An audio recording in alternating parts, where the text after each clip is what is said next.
태초부터 하늘은 그들의 것이었다. 인간의 문명이 들어서기 전까지는.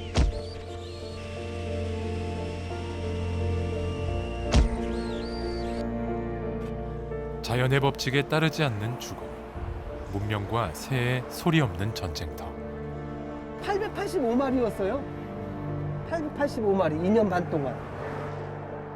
더 높게, 더 투명하게 세워진 것들은 녀석들에게 예상치 못한 치명적인 희생을 가져왔다. 따뜻해요. 이렇게 아무렇지도 않게 죽어요.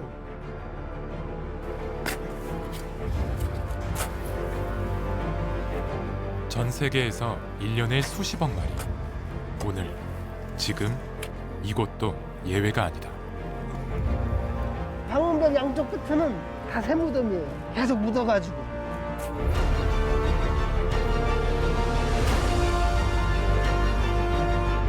주목받지 못하는 이 죽음에 인간은 무죄인가?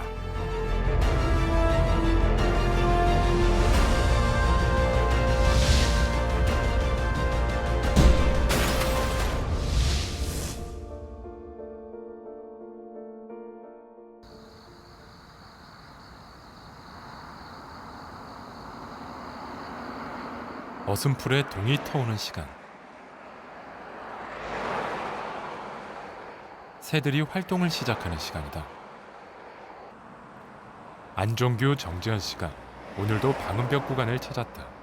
새들의 사체를 수거하기 위해서다. 이거는 방음벽에 충돌을 해가지고 내진탕 상태에서 살아가 보려고 걸어가다가 차에 치여서 죽은 것 같아요. 날아오르면 살 수 있었을 새의 죽음. 방음벽에 부딪힌 것이 아니라면 설명하기가 쉽지 않다.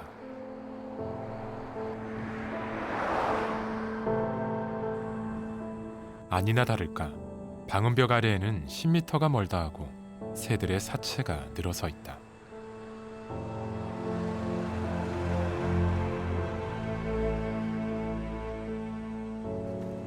보세요. 아직 축축하다라는 거는 아직까지 죽은 지가 많이 안 됐다는 거죠. 이쪽에 지금 죽음은 흔적을 남긴다. 녀석들도 마찬가지다. 보시면 여기에 덧쳐 있는 거죠. 심하게 충돌을 해서 바로 이거는 기절해버린 거죠. 기절해서 바로 죽은 거죠. 두 마리가 한꺼번에. 한 발 더 있어요? 네, 두 마리 있습니다. 죽는 그 순간까지도 새들은 영문을 몰랐을 것이다. 표현이 조금 과격하고 과감하지만 그냥 이건 물살이에요. 진짜 이게 이래서 뭐 교통사고 위험하다 무섭다 얘네들은 그냥 날아다니다 이게 사고 교통사고죠 뭐. 무방비 상태로 맨몸으로 헤딩 맨몸으로 죽은 거잖아.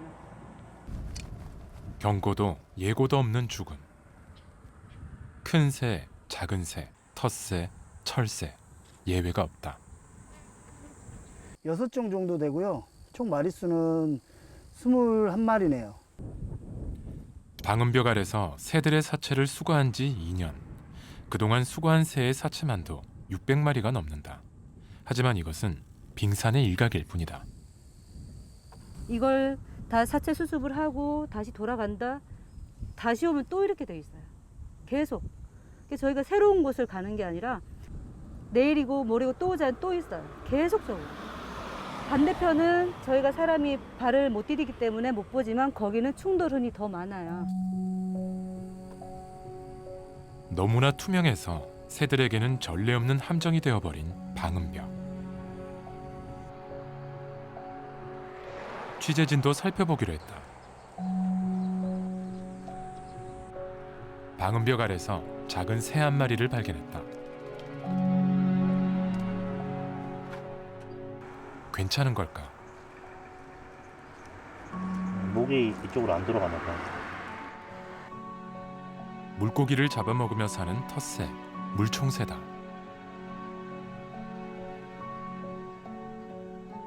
저희 여기 새를 하나 한 마리 발견해서요. 네, 그 방음벽에 부딪혔는데 살아 있거든요. 고개는 돌아가는데 한쪽으로만 돌아가고. 나는 법을 잊은 것처럼 녀석은 구조대가 올 때까지 긴 시간 동안 자리를 지켰다.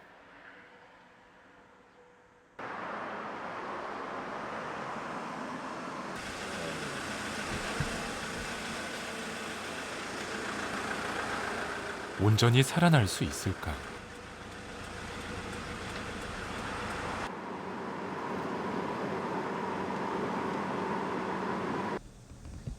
야생동물 구조센터에 인계된 파랑새는 산소호흡으로 응급조치를 취한 뒤 상태를 확인하기 위해 엑스레이를 찍었다. 치명적인 부상이 생긴 걸까? 엑스레이 소견상으로는 특별한 문제가 없는 상황이에요. 빠른 속도가 아니라 느린 속도로 와서 부딪혀서 골절이 없었을 것 같아요. 뇌에는 이제 평형 감각, 균형 감각을 조절해주는 장치가 있는데 거기에 이제 충격을 받으면서 이제 잘 못 움직였을 가능성이 높아요. 충돌로 치명적인 부상을 입지 않아도 한동안 움직이지 못할 만큼 큰 충격을 입는 새들. 여파는 상상 그 이상이다. 가볍게 부딪히면은 적어도 한 3-4시간 안에 회복돼서 날아가는 경우가 있고요. 아니면 뭐 길가에서 이렇게 떨어지면은 교통사고도 당할 수 있고. 새들은 왜, 어떻게 방음벽에 충돌하는 것일까?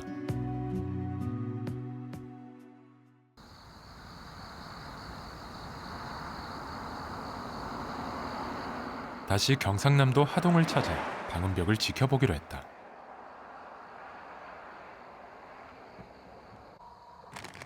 새들의 움직임이 시작되는 시간에 맞추어 10여 대의 카메라를 방음벽에 설치하고 기다렸다.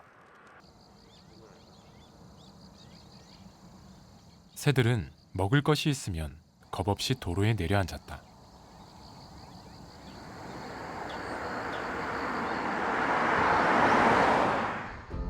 그러다 차가 지나면 놀라서 사방으로 날아올랐다. 방음벽 위를 아슬아슬하게 넘는 모습도 여러 번 포착되었다.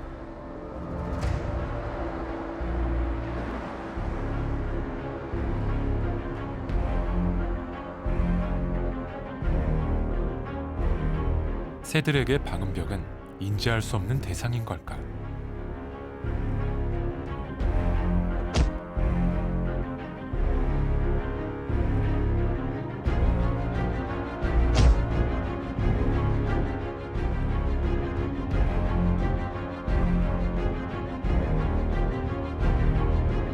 충돌 흔히 역력하다.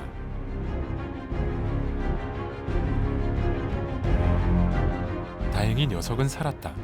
하지만 내일은 알 수 없다. 여러 가지 요인들 때문에 새들의 개체수 그리고 종수는 굉장히 빠르게 감소를 하고 있습니다. 거기에 더불어서 유리창 충돌이나 방음벽과 같은 투명 구조물이 점차 빠르게 그것도 급속도로 증가를 하고 있기 때문에 새들에게 주어지는 피해와 그 피해의 영향은 점점 더 커질 수밖에 없는 상황입니다. 충남 당진의 한 아파트 단지. 최근에 생긴 이 단지는 도로의 소음을 막기 위해 일반적인 방음벽보다 더 높은 방음벽을 세웠다. 현장을 이종구 교수와 찾았다. 바로 가까운데 바로 2마리가 같이 이렇게 있죠. 벌써. 방음벽 아래에선 여지없이 새들의 죽음이 확인되었다.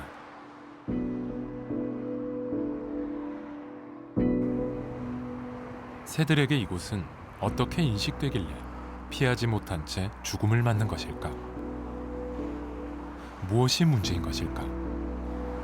최근에 지어진 방음벽이다 보니 투명도가 굉장히 높고 그리고 그 투명도에 뿐만 아니라 앞에 반사되는 반사율도 굉장히 높아서 우리가 볼 때는 여기가 산림 서식지와 인간 서식지로 이제 구분을 질 수 있지만 새 입장에서는 같이 하나의 어떤 산림 서식지 숲이라고 볼 수 있고 같은 나무가 같이 있는 요 정도의 공간은 걔네들은 나눠져 있는 공간이라고 생각하지 않을 수 있죠. 하나의 공간이라고 생각하니까 저쪽으로 자기 이동하려고 하는 거고 방음벽을 인지 못할 가능성이 높습니다.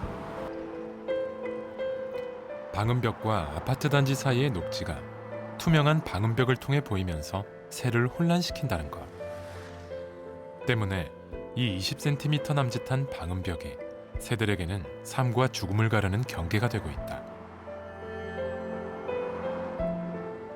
소음만을 강조한다. 그러면 이 벽으로 만들면 됩니다. 그럼 조류 충돌이 일어나지 않겠죠. 근데 사람들은 이제 가시성, 그러니까 눈으로도 볼 수 있어야 되고 벽으로 막힌 듯한 기분을 느끼기 싫기 때문에 투명하게 만드는 거거든요. 그렇다고 하면 조류는 이제 투명한 것에 의해서 충돌이 발생하는 거죠. 방음벽의 위협에서 자유로운 새는 없다.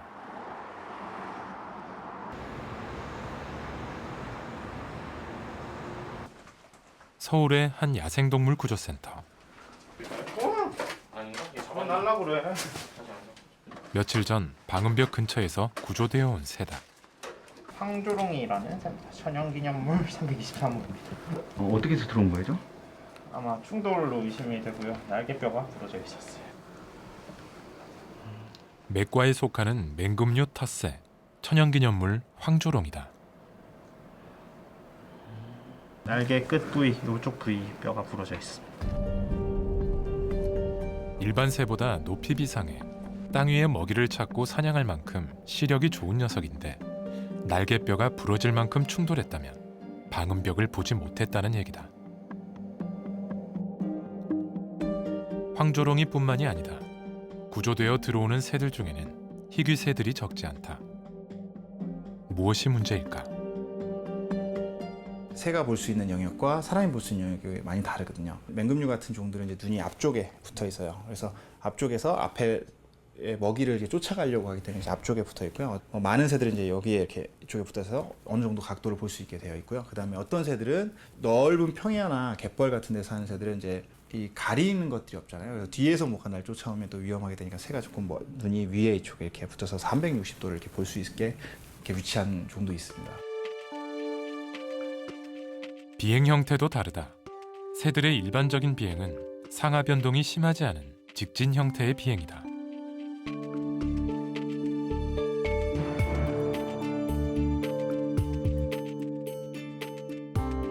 하지만 먹이를 쫓는 맹금류의 비행은 다르다. 먹이를 찾기 위해 느리게 전체적인 상황을 관망하는 호버링이라는 형태의 비행을 하다가 목표물이 생기면 내리꽂듯이 급하강한다. 지금까지 알려진 새의 비행 패턴은 종에 따라 다르다. 살아남기 위한 진화의 결과물이다. 하지만 이런 진화도 방음벽 앞에서는 무용지물이다.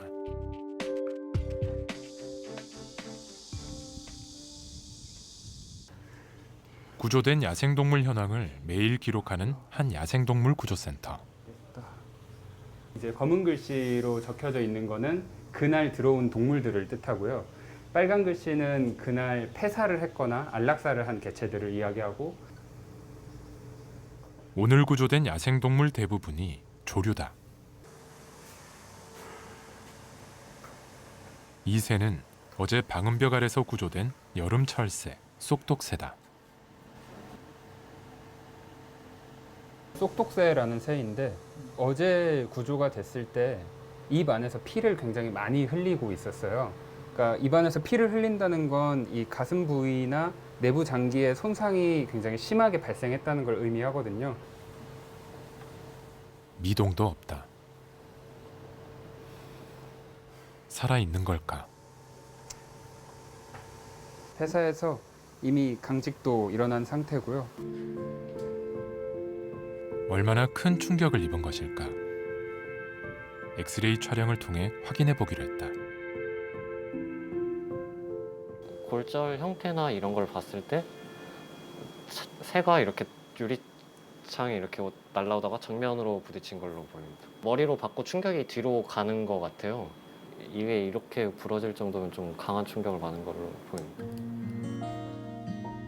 작은 충격에도 큰 부상을 입는 새들. 이유는 새들의 골격에 있다. 새들은 하늘을 날기 위해 독특한 골격 구조로 진화해왔다. 조류 자체가 골격이 가벼워져야 하는 특성이 있었거든요. 그래서 뼈의 내부를 오랜 시간 진화를 거치면서 비워냈기 때문에 뼈가 굉장히 가벼워졌지만 그만큼 가해지는 충격에 약해질 수밖에 없었어요. 비상에 최적화된 진화였지만 충돌에 대한 대비는 없었다. 새의 뼈는 튼튼함 대신 가벼움을 선택했다. 심지어 뇌를 감싸고 있는 머리뼈는 종이장처럼 얇다. 그래서 모든 조류들은 그 뼈의 굵기나 크기가 조금씩 다르지만 충격에 의해서 너무나 쉽게 부러질 수 있는 구조인 게 사실이어서 이 유리창과 같은 구조물에 충돌하는 사고는 새들한테는 정말 치명적일 수밖에 없습니다.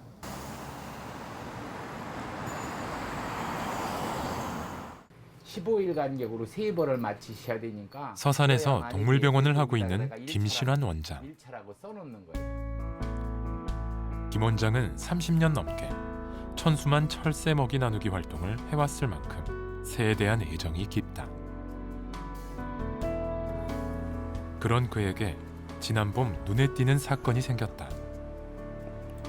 이게 이제 우리 집 바로 여기 화장실 가는 길 아니에요, 여기? 이게 이제 이렇게 죽어 있는 거예요, 이게. 흰 눈썹 황금새. 이것도 철새예요. 예, 철새예요. 이전에 구조되어 오는 새들은 대부분 불법 사냥 과정에서 다친 것들이었다. 하지만 최근 들어 양상이 바뀌었다. 폴봉이에요. 유리창이나 방음벽의 충돌에 구조되는 새가 더 많아진 것이다. 슬퍼 보이죠? 울면서 죽은 것 같아요. 주로 많이 충돌하는 것들이 이동하는 새라는 거죠. 이동새. 대표적인 철새도래지인 서산 천수만. 천수만은 매년 300여 종, 30여만 마리의 철새들이 찾아오는 세계 최대의 철새 도래지다. 김 원장은 저 새를 찾는 중이다. 저거 같다. 저거. 찾았어요. 저 새 한 마리. 저 새는 월동을 위해 찾아오는 멸종 위기종이다. 철새들의 성지가 되어온 천수만. 이곳에도 새들의 천적이 생겨났다.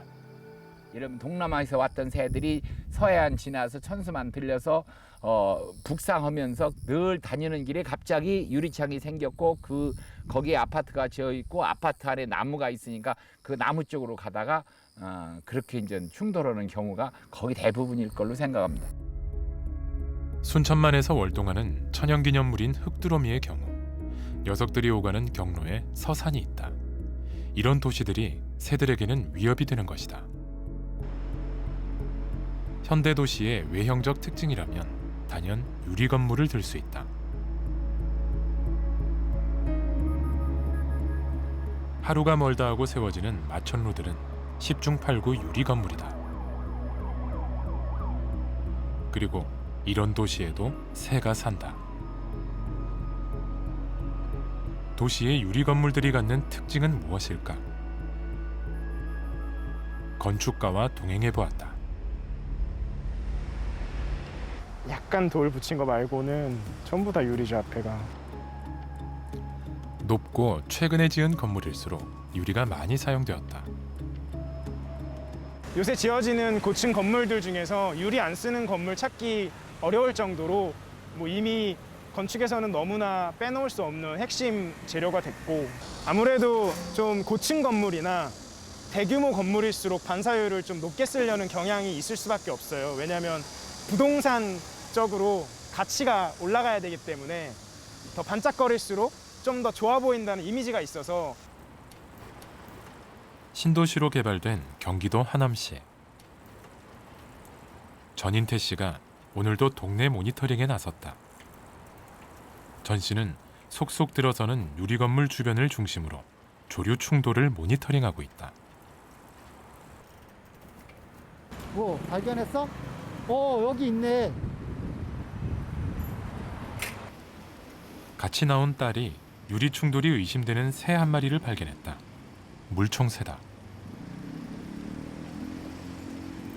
정말 많은 새들이 죽고 있다는데 정말 많이 죽나? 근데 어떤 그런 궁금증에서 시작을 한 거예요, 이 활동을. 관찰을 하다 보니까 새 소리가 안 들리는 거예요. 어느 순간. 궁금증은 두려움이 되고 있다. 알게 모르게 새들은 도시의 환경에 적응해 왔다. 그러나 투명하고 단단한 인공구조물은 예외였다. 살아있네. 외가리 한 마리가 단독주택 통유리에 충돌한 직후 카메라에 포착되었다. 어떡해.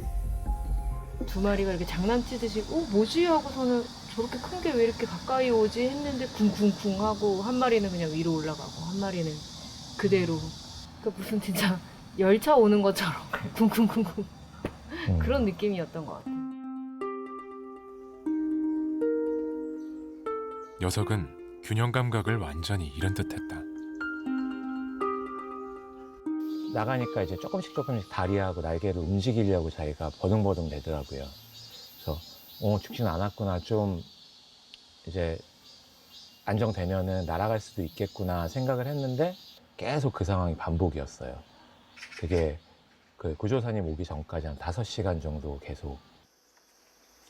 당시의 충격이 어느 정도였는지 가늠할 수 있는 흔적이 유리창에 고스란히 남았다. 날개를 펴고 비행하던 모습 그대로다. 무방비 상태로 충돌했다는 증거다. 심지어 얼굴 모습까지 선명하다. 여기 눈, 여기 부리. 녀석이 충돌한 유리창에는 마당에 심어진 나무가 선명하게 비치고 있었다. 경기도 양주에 자리한 스포츠센터. 지역 주민들을 위해 친환경적으로 지어진 생활체육시설이다. 각기 다 잘 보이고 그러니까는 기분이 좋지. 운동하는데 쾌적하고. 대개 수영 시설들이 이렇게 하고 또 위에 뭐 이런 게 있어갖고 답답하거든. 근데 여기는 이렇게 채광을 잘 설계를 해서. 사방이 유리로 되어 있는 덕분에 시야와 채광이 좋아 주민들에게 인기가 많다. 그렇다면 새의 입장에서는 어떨까? 오늘 아침 건물 주변에서 발견했다는 새의 사체다. 나무가 비치는 유리 주변에서 심심치 않게 생기는 일이란다. 뭐 제가 전문가는 아니지만 뭐 착시현상 같은 게 하는 것 같아요. 이게 유리면에 비춰지는 모습을 보고 와서 충돌을 하더라고요. 그래가지고 뭐 사실 옆에 있을 때도 목격을 했고요. 유리에 반사된 주변 환경이 새에게는 어떻게 보이는 걸까? 유리로 마감된 곳에 카메라를 설치해 확인해 보았다. 사람의 시점에서는 별 변화가 없다. 하지만 새의 눈높이에서 본 유리창은 달랐다. 주변의 자연 환경이 유리의 실사처럼 반사되고 있다. 빛에 따라서 어떻게 보면 안쪽이 어둡고, 건물 같은 경우 안쪽이 어둡고 바깥이 밝다 보면 그 건물의 유리가 어떻게 보면 겨울 같은 효과를 나타내거든요. 인지를 못하고 그걸 자연의 일부라고 생각해서 그쪽으로 들어가려고 하는 성질 때문에 충돌이 발생하는 경우도 많을 거라고 보고 있습니다. 그렇다면 도시의 빌딩 숲을 지나는 새들에게 유리 건물은 어떻게 보일까? 드론을 이용해 새의 시선으로 빌딩 숲을 비행해 보기로 했다. 빌딩 사이 골목바람을 이기고 날아오르는 순간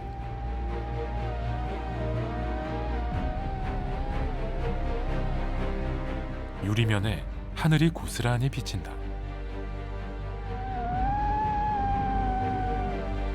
실제 하늘과 혼돈하기 충분하다.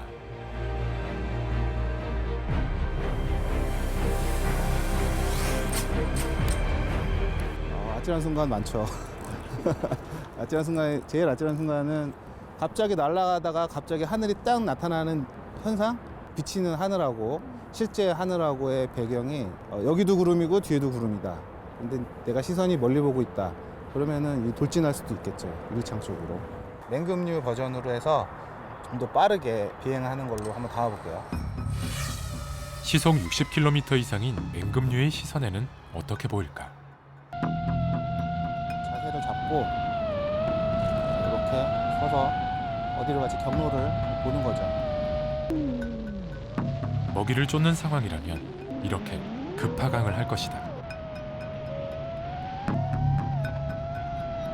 밑에서 위로 올라갈 때 하늘이 많이 비치거든요. 이렇게 충분히 부딪힐 수 있는 상황이 많이 만들어질 것 같습니다. 어느 때 이용하자는 거예요, 그러니까?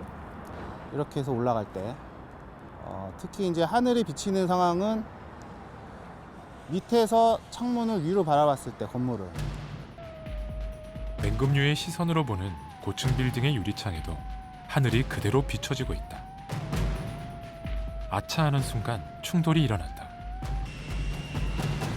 세액의 유리 건물은 유례없는 덫이다.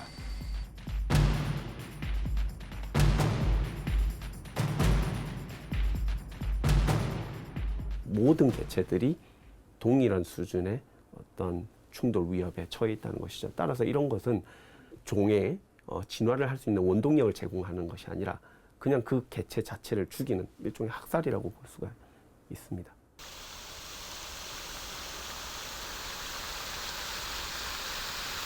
조류 충돌이 가장 빈번한 곳, 북미 대륙. 그 중에서도 토론토는 조류 충돌률이 높은 도시다. 새벽녘 도심. 질 에드워드가 발걸음을 재촉한다. 그녀가 찾는 것은 건물에 충돌한 새들이다. 이 녀석은 노란 목솔새다. It's homeopathic, mixed with distilled water. Is meant to calm them. 다행히 아직 살아있다. 봉투에 담는 것은 새의 안정을 위해서다. 일주일에 2번 이렇게 봉사한다. We must carry the license with us in order to rescue or recover live or dead birds. It's federal government. 캐나다에서는 조류 관련 활동을 하려면 전문 자격증이 필요하다. 질 역시 조류 충돌 모니터링 봉사 활동을 위해 자격증을 땄다. 모니터링이 끝나면 관련 단체 담당자를 만나 수거한 새들을 전한다. Oh, is that a wasp in there? There is, look. 그 중에는 사체도 있다. Oh, he broke his beak too. Or maybe not. He's got a growth on the lower part of his beak. See? 조류 충돌 모니터링 활동을 시작한 지 8년째. 하지만 새들의 죽음은 줄지 않고 있다. Thank you. Thank you for the photos, by the way. And you see, sometimes many dead ones, and it's very disheartening. It can be difficult, but you do it for the live ones, because then maybe they can be released and, go on their way, right? 질은 이 도시에서 새와 공존하고 싶다.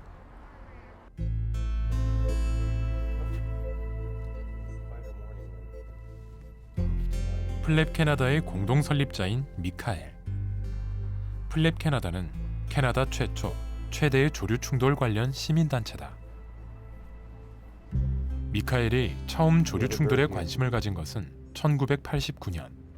이후 30년 넘게 모니터링하며 새들의 죽음을 쫓고 있다. It is a very green city, attract and allow a lot of migratory birds to congregate in the area. And as a result, they get exposed to all this modern architecture, not knowing how to navigate past it. And this is one of the reasons why Toronto has such a high collision rate. 철새의 이동 경로에 위치한 토론토는 고층 빌딩 비율이 30%에 달한다. 토론토의 조류 충돌률이 유난히 높은 이유다. Bird collisions with buildings is now considered the second leading cause of bird death across North America. Bird populations are plummeting at an astronomical rate. All right. 각각의 모니터링 활동은 온라인 사이트에 기록한다. You'll see that just for Toronto alone, the number of strikes that are being documented, but all over the country. People, just members of the public, using this you can see the numbers just grow and grow. 이렇게 조류 충돌로 죽는 새가 북미에서만 한 해 2,500만 마리에 이른다.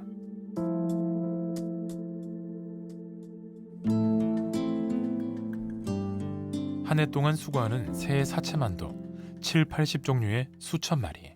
플랩 캐나다에서는 이 새의 사체를 모아 매년 전시회를 열고 있다. 더 이상 외면해서도 외면할 수도 없는 죽음이기 때문이다.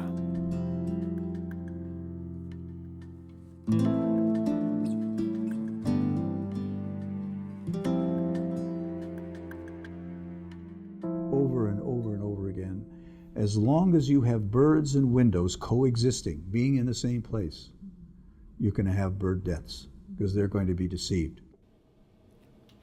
다니엘 클렘 교수는 최초로 조류 충돌 문제를 제기하고 평생 연구해온 선구자다.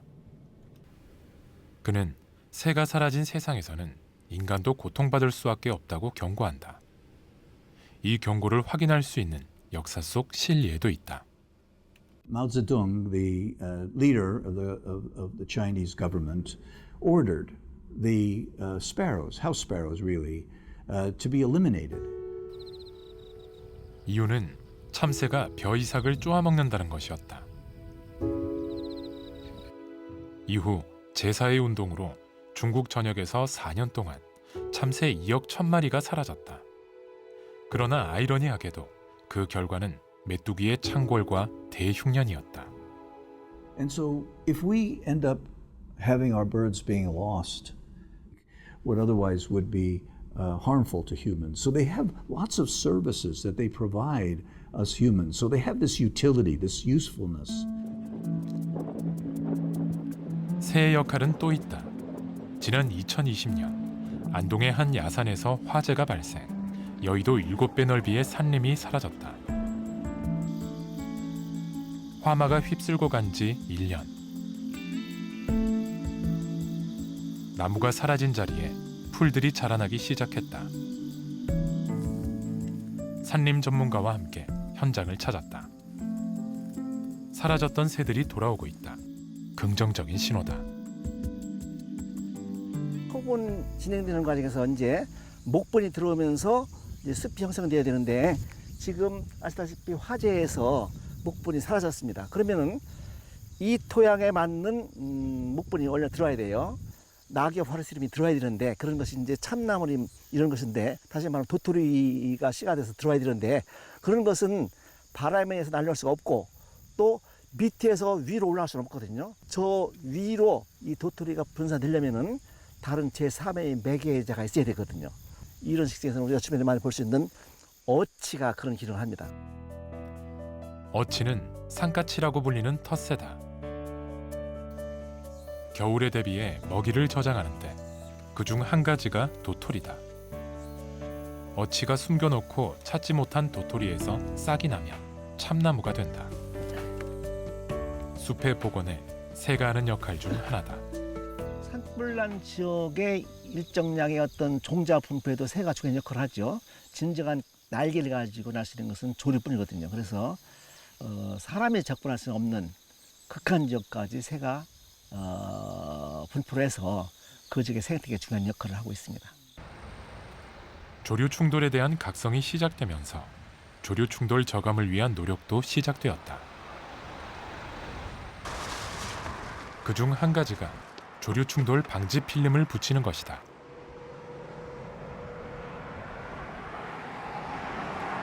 필름에는 도트 무늬가 있다.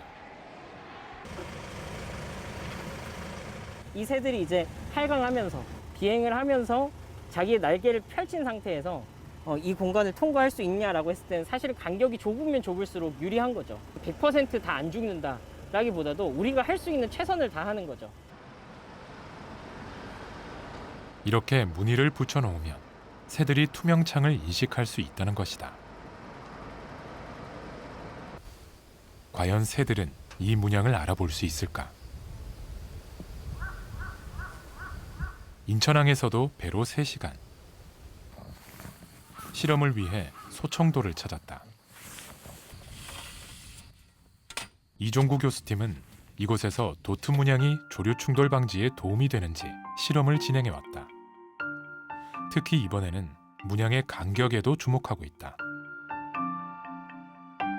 작은 새가 요 안으로 통과하지 못할 거라고 생각하면서 이 도트를 이제 5x5나 5x10 정도로 이제 구조를 생각한 거고요. 그래서 어떤 패턴이나 어떤 재질이 가장 효과적으로 이 구조물을 피하게 할 수 있는지를 지금 찾아내는 것이 이 연구의 목표입니다. 실험에 필요한 야생조류는 직접 잡아야 한다. 한 번 실험에 쓰인 새는 다시 실험에 쓸 수 없다. 실험은 야생조류가 통로 끝 출구에서 통유리와 도트 문양 유리 중 어느 쪽을 선택하는지 보는 것이다. 기억 1번으로 날아갔습니다. 실험 결과 새들은 무늬 없는 유리를 출구로 선택했다. 아무 패턴이 없는 투명한 유리보다는 인지하고 피하는 가능성을 보여주는데요. 그게 얼마만큼 효과적이냐라는 것이 필요한 거고 그 패턴이 또 얼마만큼 인간한테 덜 거슬릴 것이냐, 가장 더 효과적으로 인지될 수 있는 패턴이나 그런 뭐 재질 같은 걸 찾기 위한 노력입니다. 철새도래지의 위치에 유난히 조류 충돌이 많은 서산. 한 시민단체와 봉사자들이 조류 충돌 저감을 위한 방음벽 시공에 나섰다.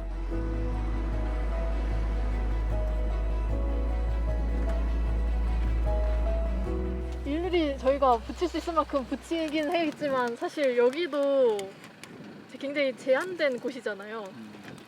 여기 이 서산에 있는 여기만 붙일 수 있는 거고 사실 다른 곳들도 엄청 많을 텐데 이런 곳이 그런 한계점에 대한 생각은 갖게 되는 것 같아요. 조류 충돌 피해 규모조차 파악되지 않은 현실. 새들의 죽음을 방관할 수 없기에 나섰지만 근본적인 대책이 절실하다. 남아있는 방음벽들이 지금 문제거든요. 그 방음벽들 시민분들이 이런 식으로 계속 작업을 절대 진행할 수 없기 때문에 조류 충돌 저감할 수 있는 방안들을 좀 개선을 해서 그런 것들 좀 진행을 해야 된다고 생각합니다. 시민단체와 봉사자들만의 노력으로 문제가 해결되기는 요원한 일. 그렇다면 캐나다 토론토는 이 문제를 어떻게 해결해 나가고 있을까?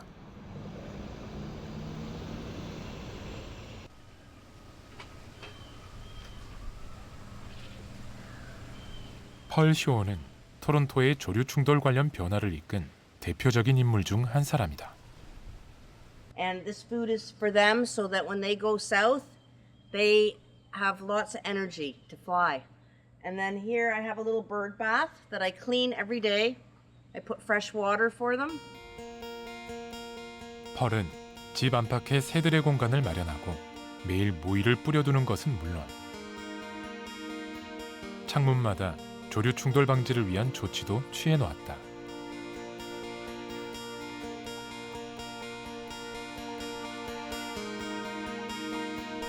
펄이 조류 충돌 문제에 주목하게 된 것은 2년 전 우연한 기회였다.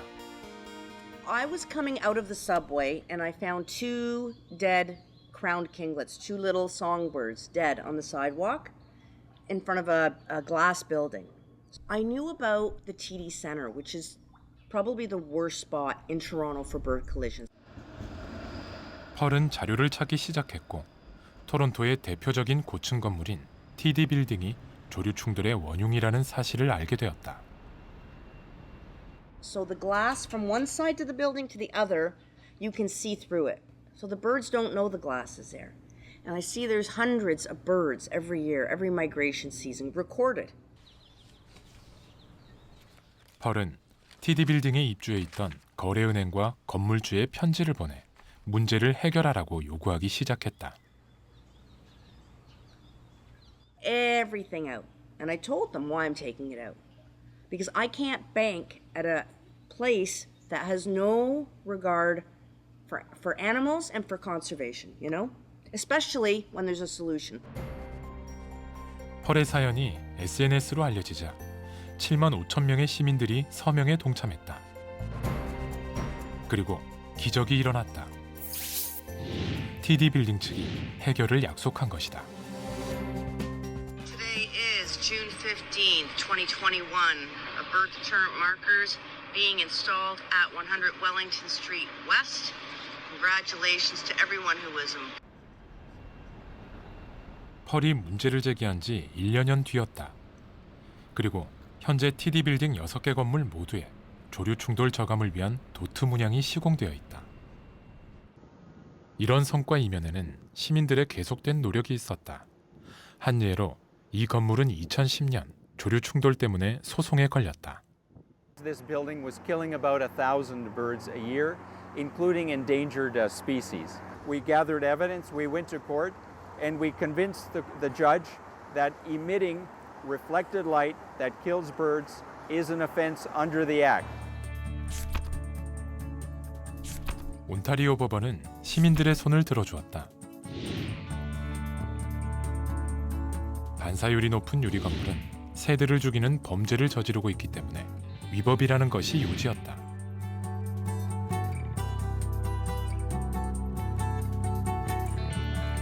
현재 토론토는 조류 충돌 관련 정책이 세계 최고 수준이다. 토론토 녹색 표준에는 조류 친환경 표준이 포함되어 있어 토론토에서의 모든 개발은 조류 친화적이어야 한다고 못 받고 있다. And what we did was we incorporated bird friendly into the green standard, and that developers have to do in order to get approval to build their buildings. So since 2010, it's been required of all new developments, almost all new developments. 우리나라에서도 변화가 시작되었다. 대표적인 곳이 경기도다. 경기도는 계속되는 신도시 개발로 전국에서 조류 충돌이 가장 많이 일어나는 지자체로 꼽힌다. 경기도 같은 경우가 야생조류 충돌이 많다고 저희는 보고 있습니다. 신규 개발 사업이 가장 활발하게 일어나는 곳이고 신도시도 대부분 경기도 권역에서 이루어지고 그런 곳이기 때문에 갑자기 투명 방음벽이 생기고 이만한 높은 건물이 생기고 그러니까 이제 조류 충돌이 많이 발생되는 거죠. 그래서 저희 경기도가 그 조류 충돌 예방 분야에 많이 관심을 가져야 된다고 생각합니다. 경기도는 올해부터 야생조류 충돌 예방 조례를 시행하기 시작했다. 전국적으로는 15개의 지자체가 조류 충돌 방지를 위한 조례를 제정했다.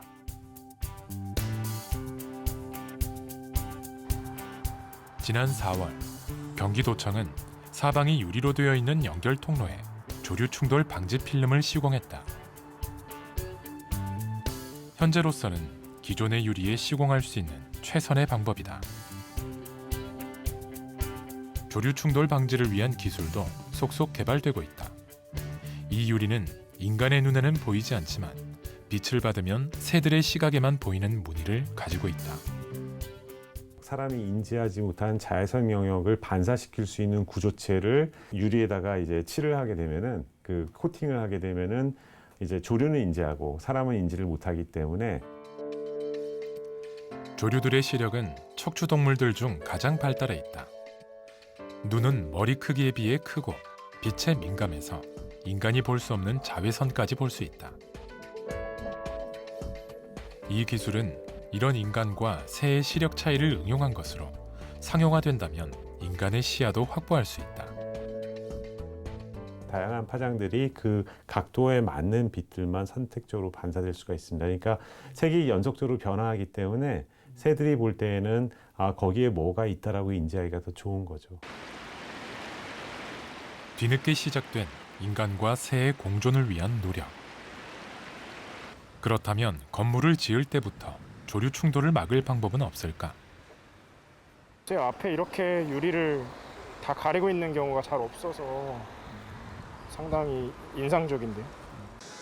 서울 도심에 위치한 전태일 기념관. 이 건물은 유리창 위에 무늬를 덧댔다. 1969년 글자 있는 왼쪽에 빈 공간 보시면 지금 반대편에 있는 가로수가 그대로 비치고 있어요. 그 앞에 또 다른 루버가 막고 있기 때문에 그런 착시 현상을 좀 막을 수 있는 효과가 있습니다. 안에서 보는 모습은 어떨까? 사무실을 찾았다. 이용자들은 시야에 문제가 없다고 말한다. 답답하지 않고 여기 안에서 밖을 볼 때도 크게 어려운 게 없어요. 의도한 것은 아니지만 이 건물에서는 그동안 조류 충돌이 거의 일어나지 않았다고 했다. 조류 충돌을 막기 위해서 설치하는 의도까지는 좋은데 그게 실제 사람이 생각했을 때 불편하게 느껴지면 사실 안 되는 거죠. 왜냐하면 건물은 사람이 일단 사용하기 위해서 만드는 거기 때문에. 근데 이제 세도 충돌을 막고 실제 사용하는 사람도 편하게 생각한다면 가장 최고의 설계안이라고 할 수가 있죠. 건축 설계 단계부터 고려해 볼 만한 방법이다. 새들의 공간에 불청객으로 들어서는 건축물들. 기업지구로 지정돼 최근 건물들이 들어선 이곳도 마찬가지다. 신설중학교인 이곳 학생들은 작년부터 조류 충돌에 부쩍 관심을 갖기 시작했다. 예기치 않게 발견한 조류 충돌 피해 때문이었다. 여기 쪽에 좀 박아서 이렇게 떨어졌어요. 이쪽으로. 몇 마리나 떨어졌어요? 한 30마리 될걸요? 20마리? 좀 넘어서? 아이들은 새들을 묻어주고 조류 충돌을 모니터링하는 동아리를 만들어 활동을 시작했다. 쭉 가면요, 아파트 사이에 산이 있어요. 여기가 일직선으로 돼 있으니까 일직선으로 날아와서 이제 저희 학교가 통유리다 보니까 그 통유리를 인식 못하고 이제 여기서 박아서 떨어지는 것 같아요. 출구처럼 아파트 단지 한쪽 끝에 자리한 학교는 새들이 날아오면 구조적으로 유리창을 정면으로 마주칠 수밖에 없는 곳에 위치하고 있다.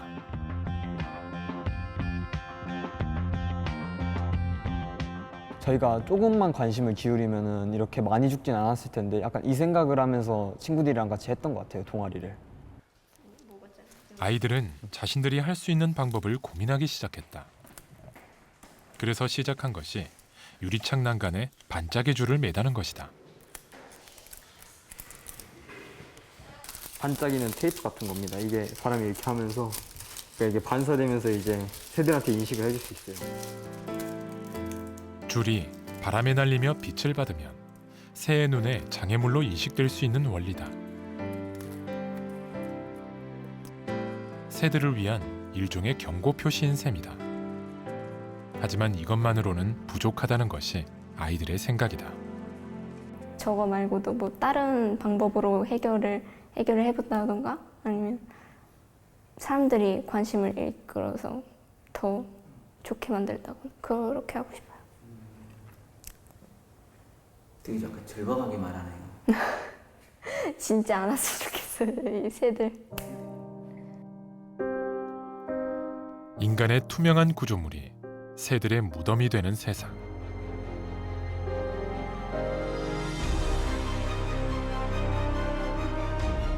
생명이 생명을 존중하는 자연의 법칙이 지켜지는 세상에서 함께 살 수 있도록 새들에게 그들의 하늘을 돌려주어야 할 때다.